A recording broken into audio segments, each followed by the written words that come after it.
नमस्कार. Fix the leak before filling the bucket असं म्हटलं जातं.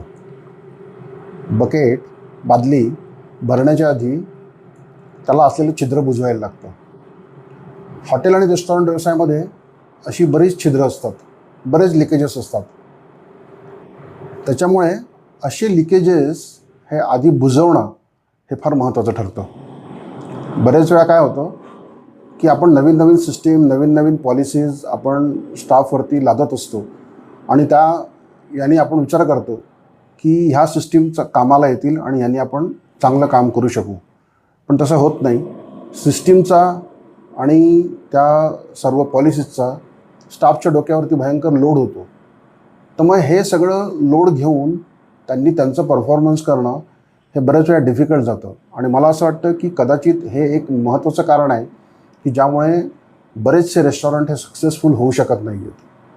तर मग याच्यामध्ये कारण काय आलं आहे की ज्या काही सिस्टीममधले जे लूपहोल्स आहेत त्या समजा आपण आधी जर बुजवू शकलो तर त्या सिस्टीम जास्त स्ट्रॉंग होतील आणि थोडक्यात आपल्याला आपल्या वैयक्तिक आयुष्यात म्हणा किंवा व्यावसायिक आयुष्यामध्ये एखादी नवीन सवय चांगली लावण्यापेक्षा आपण जर आपली एखादी चुकीची सवय जर बदलली तर ती लवकर शक्य होते. तसंच एखादी सिस्टीम आपली समजा जर लूपहोल असेल त्या सिस्टीममध्ये ती जर आपण थांबवली तर ते लवकर इम्प्लिमेंट होऊ शकेल रादर की एखादी नवीन सिस्टीम परत स्टाफच्या डोक्यावर मारण्यापेक्षा.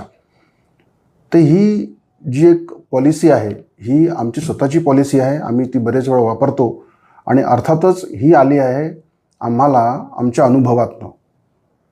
तर आम्ही जनरली हे फॉलो करतो की सिस्टीममधले जे लूपहोल्स आहेत त्यांनी बंद करतो आणि त्या सिस्टीम स्ट्रॉंगर करत जातो की जेणेकरून ऑपरेशन्स ह्या स्ट्रॉंगर होत जातात आणि मग स्टाफला त्याचं बर्डन होत नाही आणि म्हणून स्टाफ टिकून पण राहतो. बघा, तुम्हाला जमत असेल तर तुम्ही हे फॉलो करा. जर सल्ला हवा असेल आम्ही आहोतच, कॉन्टॅक्ट करा. धन्यवाद.